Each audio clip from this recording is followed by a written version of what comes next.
Hi guys, welcome back to my channel. Welcome to a brand new series, The Haunting Hour. And if you're new to my channel, hi, my name's Scott. I hope you guys are well. I tend to do a lot of reactions to kind of anthology shows, like I've done all of Creeped Out, I'll do You Afraid of the Dark, I'm doing Tales from the Crypt, and now The Haunting Hour. I got a lot of requests for this when I did Creeped Out, especially when it came towards the end of Creeped Out and that was finishing. I asked for like recommendations on what to kind of replace it with potentially. And The Haunting Hour, I got a lot of comments and suggestions for this. I've seen a couple episodes before, just to be kind of transparent. I've seen the first two episodes, the Lily D ones, and one or two along the way, but I don't really have much memory of them. I kind of remember the first two because it's R.L. Stine. For those who don't know me very well, I grew up on Goosebumps. Goosebumps was my life as a child. I still have all the books upstairs in my room. I still get some merch every now and again of Goosebumps. I've got all the DVDs of all the episodes. I love that kind of stuff. And elements of this first couple of episodes are very reminiscent to Night of the Living Dummy by Goosebumps in some ways, but there is obviously a difference which we'll get into. But overall, in terms of the actual series itself, the whole 4 seasons, I don't have much knowledge of it whatsoever. I don't know many storylines. I only know that there's 1 or 2 episodes that are based on some of R.L. Stine stories, but on the most part, they're quite unique stories. So the first episode is a 2-parter and it's called Really You. And what I do know is it's about a doll where you can get kind of dolls that look like you and you get matching outfits and stuff, and how that doll starts to come to life. I can't remember exactly how it works, so I'm excited to jump into it. If you enjoy this series, please let me know down below what you're thinking, and subscribe to my channel for the rest of Series 1 of The Haunting Hour. Just to let you know when it'll be coming out, at the moment, just because my schedule's pretty busy, it'll be coming out every other week for now. But once I get to the end of a couple of series that I'm watching, I'll bump it up to once a week, as I did with Creeped Out. Hopefully that'll be soon, but right now it'll be every other week, just because, for you guys again who don't know, I do work full time, and I just do this in my spare time, so let's jump into the first episode of The Haunting Hour, Really You. Let me know down below what you thought. There's a Patreon link down below if you want to support me. Let's go. I'm actually really excited to jump into a new series like this because since finishing Creeped Out, I'm looking for like that replacement. Yeah. Dolls are so creepy. I mean, I have like a Chucky doll up there. You can maybe just about see it on camera, I'm not sure. I like creepy dolls, but like just there's something very ominous about like that kind of image. Ugh. Look, do you see? This is wrong. She's not good. Oh, that slow zoom into the doll's face. Oh, it's so creepy. Like, I remember the basic storyline in this episode, but not how all of it. And I remember being very creepy though.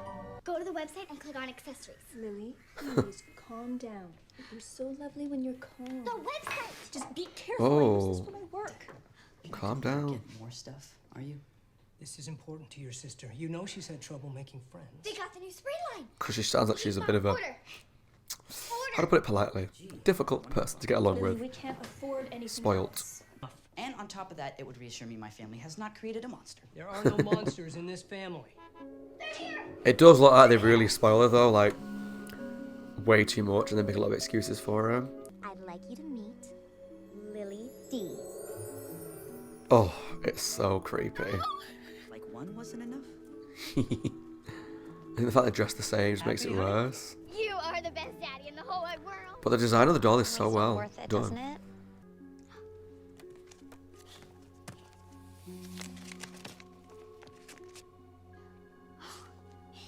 You'll never find a friend so true as the girl who's really you.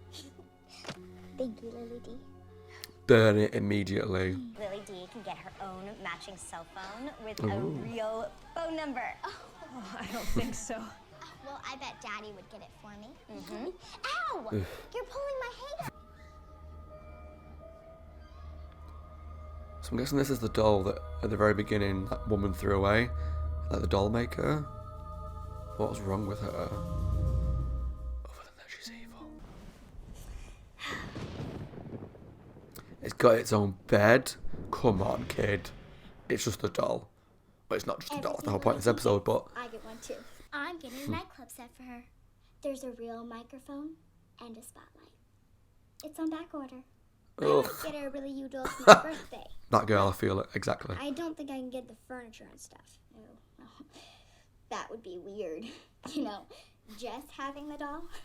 Gee, I don't know. I She is such a good actress because she's such a little would get that for me. bitch. They probably would. Tabitha says that Lily D says that Lily D doesn't like you. Tabitha!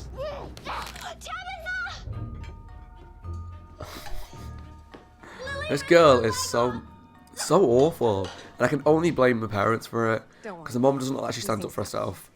Wait, The dad is spoiling the hell out of her. no. You love me. Oh, Lily D, I love you too. Rachel's mother doesn't want Rachel coming over anymore. I don't care. She's such a good, trying to be a good parent. I think you need a timeout from Lily D. Oh, the way I was looking at her then. No. Blech. Yes. I like this brother. Like, he feels so sorry for him. He just gets no attention in this family. Hello? So pretty, Oh. so well behaved. No, it's just a doll. Aw. Oh! That scared me. Oh, God. Look at all the new So it's like the doll's trying to replace her, and the mum's treating her like a daughter. Look! She's got her own place at the table! Away from her. With Lily D food. is here as my guest. We need counseling. Yeah. Yesterday.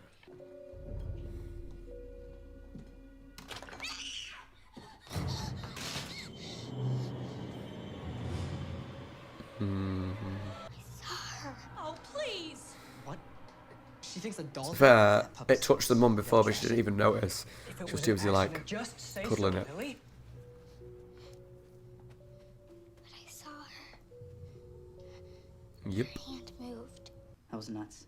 I didn't do it. I swear.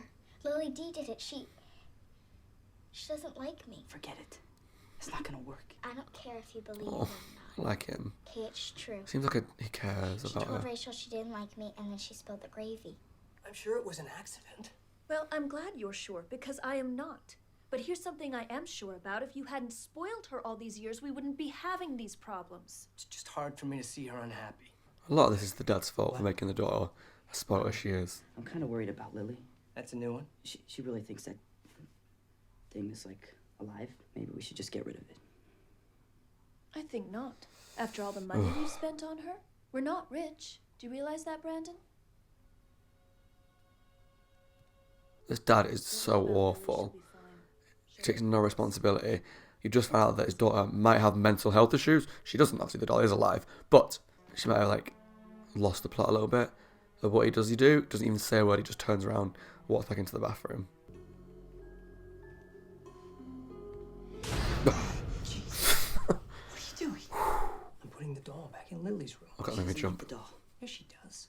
Oh yeah, right. The doll doesn't like her. She just told you that Turning to me if you don't mind. No problem. the parenting is terrible. The daughter believes that the doll's alive and trying to wreck her life. So what do? Let's put the doll back in the bedroom while she's sleeping. What a terrible, terrible excuse for a father. I thought some of the parents in Creeped Out were bad. And You're Afraid of the Dark were bad. This guy is worse. Bah! I don't like that. Oh, just the way it's like hair was hanging over. Oh, shit. Nothing gets past you, does it, Joe? The way his hair was like hanging over her face and stuff. Oh, it's so creepy. Where's mine? Oh, did I not give you one? Jeez, Mom. Here you go, lady. Lord. The meeting in Denver is on. I fly out tonight. Oh, go. Bye. Leave. Home for Sunday dinner. Terrible. Terrible father. Well, I'll miss you too, sweetheart, but if I can close this deal, we can all have life-size dolls. Oh, great. Well, you know what? Make mine look like Megan Fox.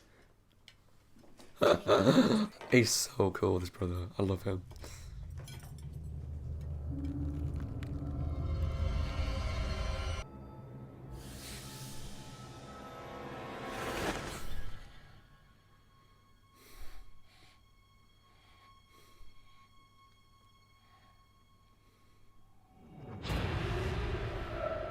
Yeah. Even something so simple to do, but it is creepy. Can't find her. Well, she probably hid it. You're supposed to leave it alone. Oh, behind you. My sister. No, that's me. That's me. No. I don't like it. You okay, Lily Pad? Oh, it's a cute nickname for and everything. Something's happening to her. She's obviously getting weaker and weaker. Hello. What's the black stuff? What is that on your hands? Have you been painting? No. Did Brandon tell you not to touch Lily D? How could I? You hit her. What are you talking about? She's sitting in the chair at my dressing table. No, she's not. So you went into my room? Just a little. Well, yeah, I know I said that the dad was bad, but the mum's obviously turning into this Mom, psycho as well.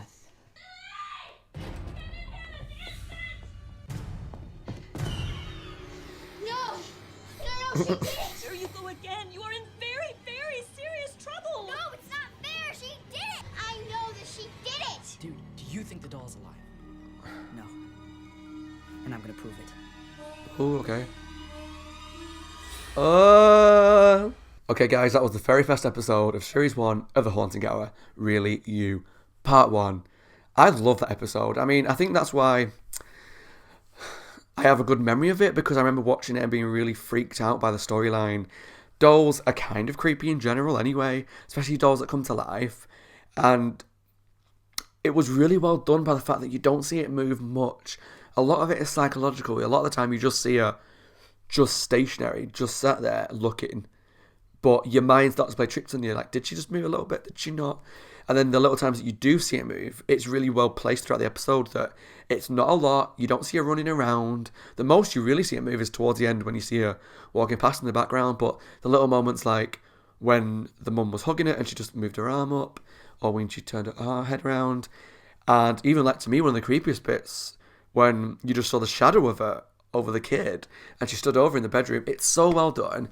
And that's what I love about children's anthology horror shows, is when they just play on these very primal fears of dolls or just weird, creepy stuff.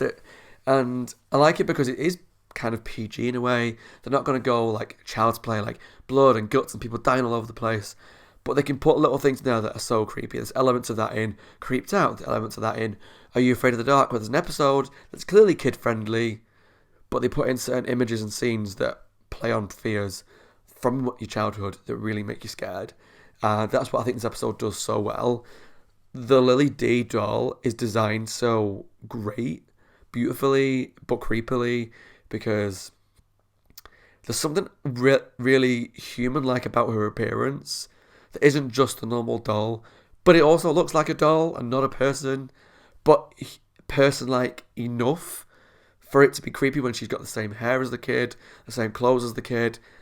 I think the size of the doll, it kind of makes you feel uneasy because she's too big for it to be like a normal doll size, like this big, whatever, but not human. It's just so weird. I guess it is kind of life size, but I don't know. It just really gives me chills, and I think the episode's well played, not just because of the doll's movements, but because of how the characters react to the doll. Not just the fact that the daughter's becoming obsessed with this doll that she's got, but then the mum starts to get kind of, it feels like brainwashed in a way, like to love this doll. She cares more for this doll than her own daughter. She's treating this doll like the daughter that she wanted, because the daughter, to be fair, is bratty, which we'll get onto.